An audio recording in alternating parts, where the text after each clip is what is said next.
Maw of Mischief is one of the best early league boss farmers. It gets insane damage for very little budget and has the same easy bossing playstyle that a Detonate Dead character would have, but without the need to line up corpses, LE overload, and convergence. It's like a mine or trapper with your preload playstyle on the bosses, but you have the freedom to focus on dodging boss abilities while your huge preload ignite ticks on bosses and is refreshed with defiled forces. This build uses the unique helmet Maw of Mischief, which provides a channeled ability called Death Wish. When channeling Death Wish, the helmet chooses random minions to explode up to 13, dealing more damage for each minion in the chain. The base damage for this explosion is scaled off of minion max life, which is easily scalable with plus levels on Stone Golem in a Solaris shield with at least a level 1 in power and some minion life. While a fantastic bosser, this build's weakness is a slightly clunky mapping playstyle, which has only an average ignite, proliferate, clear once you understand how to map with it. The mapping playstyle hinges on the Jorgen Unveiled Spectral Wolf amulet, since your golems require a 4-second respawn. You need this to have a decent clear speed by always having new minions to sacrifice with Death Wish. You then shield charge to a pack of monster, use the instant cast Convergence to summon your golems and spectral wolves to you, and quickly tap your Death Wish to cause a random minion to explode until the pack is cleared. Since Convergence is now on cooldown, you'll need to snap the minions to you by shield charging a distance away to act as a sort of convergence, or you can simply summon some skeletons to explode them as well. This playstyle can be summed up by snap leashing your minions to you between convergence cooldowns and tapping your Death Wish to explode your minions and cause ignite proliferation and explosions to take care of the rest. Bossing on this build has a little bit of setup, but is otherwise very simple once your precast is complete. First, start on top of the boss's spawn, summoning some skeletons, popping your Malevolence Blessing, and placing your Arcanist Brand. Then start to channel Death Wish, convocating your golems on top of you and the boss, and let it rip when they spawn. Then all you need to do is maintain that ignite with defiled forces by staying within one screen of the boss and keeping your Arcanist Brand, constantly recasting your curses and Flame Surge on them. Other than that, you can drop Scorched Ground on the boss when you have the chance, but can otherwise focus on dodging boss abilities while maintaining that Arcanist Brand. We scale our damage through boosting Stone Golem life, which has some changes in the patch notes, but only lost 1.5% ignite DPS in my endgame setup. Oh no! Then it's this simple ignite elementalist stuff like shock plus scorch, non-damaging ailment effect, dot multi on a few slots, and a polaric ring in your ring slot instead of replica Emberwake to have a more comfortable bossing playstyle with a 6-second ignite, just in case you miss that Arcanist Brand. This build has more than enough damage to add a little quality of life. In normal lab, you'll take Shaper of Flames to boost your ignite leveling damage, with Cruel and Merc lab taking Mastermind of Discord for the extra exposure resistance shredding, and Heart of Destruction to boost your single target damage and area of effect with your obliteration explosions later on. For Uber lab, take Shaper of Storms to obtain the base shock to scale off of while we wait to swap to the Maw of Mischief build. Hey, you, clicky, okay? Last time I'm begging, please guys, I want to have a wife, so we gotta hit 50,000 subs, as nobody wants to marry a broke Humegalol. Please help a homie out.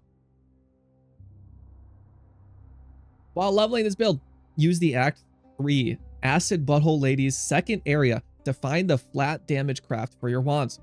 Use this on your wands and craft resistance for an easy leveling time. We level this build as Wave of Conviction Ignite, with a little optimization in the early acts as Lightning Walk before speccing into Ignite later around maps. In Act 1, we'll use the generic Rolling Magma, Holy Flame Totem, Flame Wall, and Frostblink into Flame Dash setup, with Act 2 having us pick up Herald of Thunder and Ash, as well as Wave of Conviction, and now we'll use Wave of Conviction plus Orb of Storms as our new damaging setup. In Act 3, we'll obtain Elemental Weakness and use Wave of Conviction, Added Lightning, Faster Casting, and Combustion for our 4 link, until Act 6, where we'll use Wave of Conviction, Ignite Prolif, Unbound Ailments, and Combustion, with our new auras being Determination and Herald of Ash.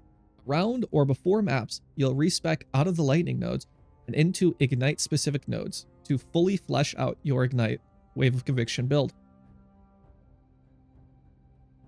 Some good early pickups for uniques are the Elevore helmet for a larger than normal suppression roll with recovery on suppress, Obliteration to have ignite explosions, a Cloak of Flame for easy physical mitigation, and last but very important, a Vol Caress to socket a Vol Flame Blast into as a great single target damage boost for your map bosses or tanky rares.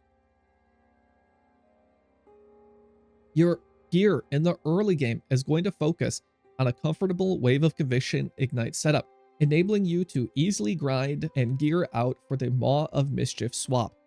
Obtain resistance and suppression where possible, alongside damage over time multi and non-damaging ailment effect on your amulet, fire damage on your shield, all while making sure you're removing members and unveiling all the gear you can to get Jorgen on your board and unveil his amulet for the Spectral Wolf craft. Also, make sure you obtain the correct flasks by vendoring identified rare gear and alteration spamming on a Quicksilver, Granite, Jade, and Quartz for cast speed, evasion, armor, and reduced effective curses. Your mapping Wave of Conviction setup is Walk, Unbound Ailments, Ignite Prolif, Cruelty, Swift Affliction, and Combustion if you get a 6th link. For bosses, you'll drop your Vol Flame Blast, Cruelty, Burning Damage, and Swift Affliction on them. Your auras are Determination, Grace, and Tempest Shield with a Malevolence setup for an extra aura, with your movement abilities being Shield Charge and Flame Dash, your guard skill being a level 1 cast when damage taken with a level 1 Molten Shell, and lastly, your utility is an Arcanist brand linked with Ele Weakness, Flammability, and Flame Surge. Your Walk early mapping passive tree consists of a little setup for the Maw tree, taking some nice passives like Spiritual Aid to cause minion damage to also affect you, and Spiritual Command, causing minion attack and cast speed to also affect you as well. Otherwise, it's a generic Ignite Witch tree, reaching left to Templar for elemental damage and reservation efficiency, and right to Shadow for an extra curse and some suppression. In the mid-game, you'll be swapping to the full Maw of Mischief setup. The key items for this are the Maw of Mischief helmet, Invictus Solaris or Vix Lunaris from the Twilight Temple map, a Jorgen unveiled Spectral Wolf on kill crafted onto your amulet, fire exposure on your gloves, and a Barracks Respite and or Obliteration if you want the extra clear speed. Otherwise, obtain the Scourge Claw to massively boost your damage and save 2 points, getting Spiritual Aid on the tree.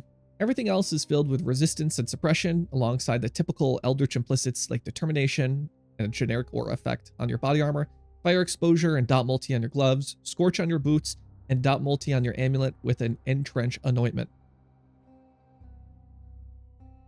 Your auras, Arcanist brand, movement abilities, and cast when damage taken setup remain the same, but you'll now socket a Stone Golem level 21 into your shield with an increased minion life gem and an Empower level 1 or higher. In your helmet, you'll use Ignite Proliferation, Cruelty, Burning Damage, and Unbound Ailments.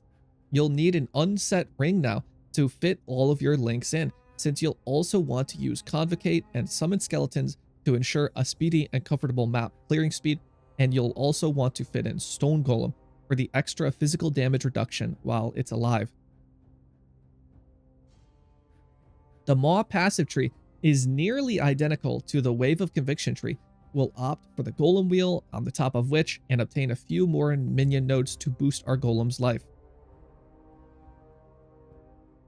The endgame gear of Maw of Mischief will focus on suppression cap and getting a reasonable defense without giving up too much damage, while squeezing all the resistance and damage we can onto our gear by spamming essences on fractured bases and eldritch crafting for life with an extra craft on top.